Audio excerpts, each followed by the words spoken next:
నేరేడ్మిట్లో భార్య వేధింపులతో భర్త ఆత్మహత్య చేసుకున్న ఘటన చోటు చేసుకుంది. 2013లో జ్యోతిని శ్రీనివాస్ వివాహం చేసుకున్నాడు. తర్వాత భర్త ప్రోత్సాహంతో జ్యోతి ఎక్సైసియాగా జాబ్ కొట్టింది. ఉద్యోగం వచ్చాక భర్తను దూరం పెడుతోంది. భర్త కుటుంబంపై వరకట్న వేధింపుల కేసు కూడా పెట్టింది. 4 నెలలుగా కొడుకుకు దూరం కావడంతో మనస్తాపంతో శ్రీనివాస్ ఆత్మహత్య చేసుకున్నాడు. భార్య వేధింపులే కారణమని కుటుంబ సభ్యులు ఫిర్యాదు చేశారు. ఘటనపై కేసు నమోదు చేసుకొని పోలీసులు దర్యాప్తు చేస్తున్నారు. భర్తను వేధించడం వల్లే తను బలవన్మరణానికి పాల్పడ్డట్టుగా తెలుస్తుంది. మీరు చూస్తున్న దృశ్యాలు శ్రీనివాస్ జ్యోతి ఇద్దరు కూడా భార్యాభర్తలు. 2013లో భర్త ప్రోత్సాహంతో జ్యోతి ఎక్సైజ్ విభాగంలో సర్కిల్ ఇన్స్పెక్టర్గా పనిచేస్తుంది. ఆమె 2013లో జాబ్ సంపాదించిన తర్వాత భర్తను దూరం పెడుతూ వచ్చింది. క్రమంగా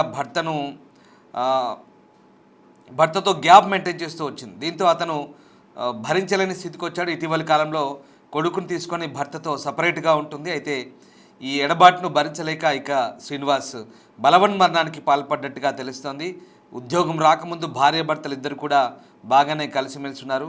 కానీ శ్రీనివాస్ ప్రోత్సహించి ఆమెను ఉన్నత చదువులు చదివేలా ప్రోత్సహించి, అలాగే ఉద్యోగం సంపాదించేలా ప్రోత్సహించి అతను ఆమెను ఇన్స్పెక్టర్ జాబ్ వచ్చే వరకు కూడా వెన్ను తట్టి ఆమెను అన్ని విధాలా సహకరించాడు. కానీ ఉద్యోగం వచ్చాక తీరా ఆమె అతన్ని దూరం పెడుతూ వస్తున్నట్టుగా తెలుస్తోంది. 2013 తర్వాత ఇక ఆమె పూర్తిగా ప్రవర్తనలో మార్పు రావడం, అలాగే అతనితో గ్యాప్ మెయింటైన్ చేయడంతో అతను మానసికంగా క్షోభకు గురైనట్టుగా తెలుస్తుంది. దీంతో అతను బలవన్మరణానికి పాల్పడి తెలుస్తుంది. ఇటీవలి కాలంలో కొడుకుతో సహా ఆమె దూరం అవడంతో ఇక అతను మనస్తాపానికి గురై ఈ ఘటన చోటు చేసుకొని తెలుస్తుంది. ఈ మధ్య భర్తల వేధింపులకు భార్య బలవన్మరణాల ఘటనల కంటే భార్య వేధింపులకు భర్తల మరణాలకు సంబంధించినటువంటి ఘటనలే రోజుకు ఎక్కువ అవుతున్నాయి. మార్చి 12న హైదరాబాద్ సిటీలో ఓ మహిళా పోలీస్ అధికారి వేధింపులు తట్టుకోలేక తన భర్త బలవన్మరణానికి పాల్పడ్డ ఘటన నేరేడ్మెట్లో చోటు చేసుకుంది. నేరేడ్మెట్లో భార్య వేధింపులు తట్టుకోలేక ఎక్సైజ్ సిఐ జ్యోతి భర్త బలవన్మరణానికి పాల్పడడం కలకలం రేపుతోంది. జ్యోతి వేధింపులు తాళలేక అతను బలవన్మరణం చేసుకుంటున్నట్లుగా ఆమె భర్త శ్రీనివాస్ ఒక లేఖ అయితే రాశాడు. సిఐగా ప్రమోషన్ పొందినప్పటి నుంచి తన దగ్గరికి రావడం లేదంటూ తనపై కట్నం వేధింపులతో పాటు విడాకుల కోసం దరఖాస్తు చేసుకుందని ఆ లేఖలో పేర్కొన్నాడు శ్రీనివాస్. అలాగే పోలీస్ స్టేషన్కి పిలిపించి తనను బెదిరింపులకు పాల్పడదంటూ ఆరోపించారు. వేధింపులు తాళలేక బలవన్మరణం చేసుకుంటున్నట్లు కూడా ఆ లేఖలో పేర్కొంటున్నాడు. ఇక ఈ ఘటన కలకలం రేపుతోంది. పెళ్ళైన కొత్తలో బాగానే ఉంది. పెళ్లి తర్వాత అతను ఉన్నత చదువుల కోసం, ఉద్యోగం కోసం ప్రోత్సహించాడు. జాబ్ సంపాదించిన తర్వాత తీరా అతన్ని దూరం పెడుతూ వచ్చింది. ఇక సిఐగా ప్రమోషన్ వచ్చిన తర్వాత అతనితో పూర్తిగా గ్యాప్ మెయింటైన్ చేస్తూ వచ్చింది. అతన్ని వేధిస్తున్నట్టుగా కూడా అతను ఆ లేఖలో చెప్తున్నారు. అలాగే పైగా అతనిపై కేసులు పెట్టడం, వరకట్న వేధింపులు కేసులు పెట్టడం, అలాగే వాళ్ళ అబ్బాయిని కూడా తీసుకొని దూరంగా వెళ్ళడంతో పోలీస్ స్టేషన్కి పిలిపించడం, ఇలాంటి వేధింపులతో తాను మనస్తాపానికి గురైనట్టుగా లేఖలో అతను చెప్తున్నారు. భార్యాభర్తల మధ్య అంతరాలు ఏర్పడమని చాలా దురదృష్టకరం. పెళ్ళి అయిన తర్వాత బాగా నుండి ఒక కాపురం చేసుకొని అబ్బాయి పుట్టిన తర్వాత స్టేటస్లో మార్పు రావడం, ప్రధానంగా స్టేటస్లో మార్పు రావడం, అతను ఇంటి పట్టున ఉండి అతను ప్రోత్సాహంతో ఆమె ఒక ఉన్నతోద్యోగాన్ని పొందిన తర్వాత అతన్ని దూరం పెట్టడం అనేది చాలా దురదృష్టకరం. ఇట్లాంటి ఘటనల వల్ల మానసికంగా క్షోభకు గురవుతున్నారనేది ఈ ఘటన మనకు ప్రూవ్ చేస్తుంది. పైగా అతను ఇదేంటని అడిగితే అతన్ని వేధింపులకు గురి చేసి వరకట్న కేసు పెట్టి పోలీస్ స్టేషన్ పిలిపించి అతన్ని బెదిరింపులకు గురి చేయడం అనేది చాలా మానసిక క్షోభకు గురైనట్టుగా అతని లేఖ ద్వారా అర్థమవుతుంది. అంటే ఒక స్థాయికి వెళ్ళిన తర్వాత భార్యాభర్తల మధ్య ఇలాంటి భేదాభిప్రాయాలు, అవగాహన రాహిత్యంగా ప్రవర్తించడం, తర్వాత ఏకంగా ఇదిగో ఇలాంటి ఘటనలు చోటు చేసుకున్న సంఘటనలు మనకు అనిపిస్తున్నాయి. చాలా దురదృష్టకరం. ఒక స్థాయిలో ఉండి, ఒక పొజిషన్లో ఉండి తనను ఆ స్థాయికి రావడానికి ప్రోత్సహించిన భర్తని ఇలా దూరంగా పెట్టి భర్తని వేధించడం అనేది నిజంగా ఒక రకమైనటువంటి దురదృష్టకర ఘటన అంటూ, ఇది బాధాకరం అంటూ అభిప్రాయాలు అయితే వ్యక్తమవుతున్నాయి. సో ఈమె వేధింపుల వల్లే, పైగా అతనిపై పెట్టిన కేసుల వల్లే ఈ ఘటనకు పాల్పడ్డట్టుగా లేఖలో చెప్తున్న తెలిసింది. ఇక ఈ పూర్తి ఘటనకు సంబంధించి మరింత సమాచారాన్ని మా ప్రతినిధి విజయ్ అందిస్తారు. విజయ్, ఈ ఘటనకు సంబంధించి పోలీసులు ఏం చెప్తున్నారు, అలాగే అసలు ఈ మొత్తం ఈ ఎపిసోడ్ కారణం ఏంటి, అసలు ఏం జరిగింది?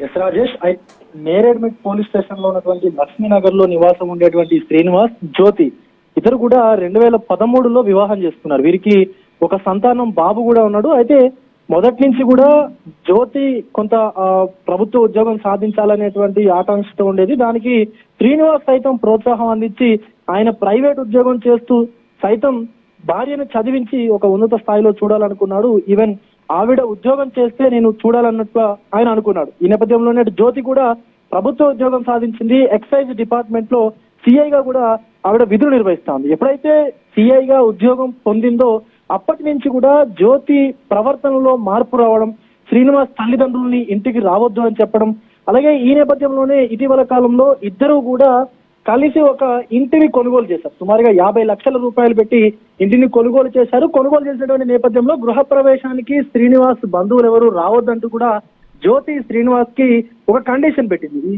అయితే ఈ కండిషన్ పెట్టినటువంటి తర్వాత కొద్ది కాలంగా వాళ్ళిద్దరూ కూడా విడిగా ఉంటా ఉన్నారు. ఈ నేపథ్యంలో ఇద్దరికి తరచూ చిన్న చిన్న గొడవలు కూడా జరుగుతుండేవి.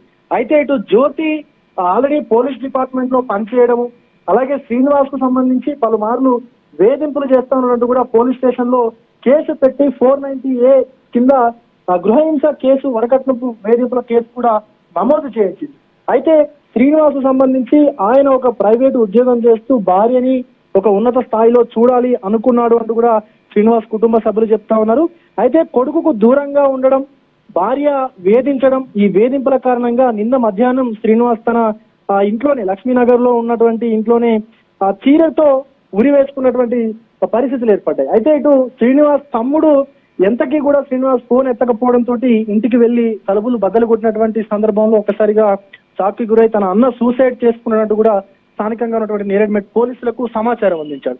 అయితే తన అన్న మృతికి కారణమైనటువంటి, ఆత్మహత్యకు కారణమైనటువంటి వాళ్ళని కఠినంగా శిక్షించాలి, వారిపైన కేసులు నమోదు చేయాలంటూ కూడా ఆ బాధితునికి సంబంధించినటువంటి కుటుంబ సభ్యులు అలాగే శ్రీనివాస్ తమ్ముడు నేరేడ్మెట్ పోలీస్ స్టేషన్ లో ఇప్పటికే కంప్లైంట్ చేశారు. అయితే శ్రీనివాస్ అంత్యక్రియల నిమిత్తం ఇప్పటికే మంచిర్యాలకు కూడా శ్రీనివాస్ మృతదేహాన్ని తరలించారు. Rajesh.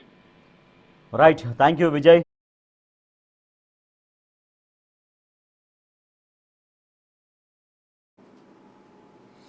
Thank you Vijay. So ఇది భార్య వేధింపులతో బలవన్మరణానికి పాల్పడడం అనేది ఇటీవల తరచూ చోటు చేసుకుంటున్న ఘటనలు. అందులో భాగంగానే ఇప్పుడు ఇక్కడ తాజాగా మన హైదరాబాద్ సిటీలో కూడా ఇలాంటి ఘటన చోటు చేసుకుంది. నేరేడ్మెట్ ప్రాంతంలో జరిగిన ఈ ఘటన స్థానికంగా కలకలం రేపుతోంది. జ్యోతి ఎక్సైజ్ పనిచేస్తున్నారు. ఆమె భర్త శ్రీనివాస్ ఆమె తనను దూరం పెడుతుందంటూ, పైగా వేధింపులకు గురి చేస్తూ పోలీస్ స్టేషన్కి పిలిపిస్తూ కేసులు పెట్టి తనని వేధిస్తుందంటూ ఆ లేఖలో రాసినట్టుగా తెలుస్తోంది. దీంతో మనస్తాపానికి గురైన అతను ఈ ఘటనకు పాల్పడ్డాడు. భార్య భర్తల మధ్య ఒక స్థాయి వచ్చిన తర్వాత ఇలాంటి అభిప్రాయ భేదాలు రావడం, అలాగే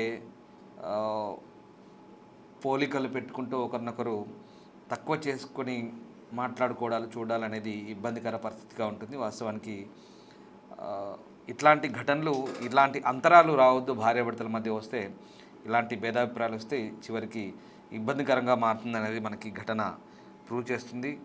పైగా ఆమె ఉద్యోగం రావడానికి ముందు బాగానే ఉంది, తర్వాత ఉద్యోగం వచ్చిన తర్వాత ఇలా తనని వేధిస్తుందంటూ అతను ఆ లేఖలో చెప్పడం కూడా ఈ మొత్తం వ్యవహారంలో ఇక భార్యాభర్తల మధ్య అవగాహన లోపం ఉన్నట్టుగా మనకు అర్థమవుతుంది. పైగా ఒకవేళ ఇష్టం లేకపోతే అతన్నితో విడిపోయి ఉండాల్సింది, కానీ అతన్ని వేధిస్తూ కేసులు పెట్టి వేధించడం వల్లే అతను బలవన్మరణానికి పాల్పడ్డట్టుగా ఆ లేఖ ద్వారా అర్థమవుతుంది. ఏదేమైనా ఇండిపెండెంట్గా బతకడం అంటే ఒక సమాజంలో ఒక స్థాయి వచ్చిన తర్వాత మహిళలకు అది మంచిదే, కానీ భర్తల్ని ఇది అలసుగా తీసుకొని సాగా తీసుకొని తనను వేధించినట్టుగా భర్త లేఖలో చెప్పడం అనేది కాస్త ఇబ్బందికరంగానే మారుతున్న పరిస్థితి. బట్ అందులో వాస్తవం ఏంటో పోలీసుల దర్యాప్తులో తెలియ అవకాశం ఉంది. సో అతను రాసిన లేఖాన్ని అయితే ప్రస్తుతం భార్య వేధింపులతోనే తను ఆ ఘటనకు పాల్పడ్డట్టుగా ఆ లేఖ ద్వారా చెప్తున్నారు. సో మొత్తం మీద పోలీసులు ఈ అంశంపై దర్యాప్తు చేసి మొత్తం వ్యవహారాన్ని నిగ్గు తెలిసే అవకాశం కనిపిస్తుంది.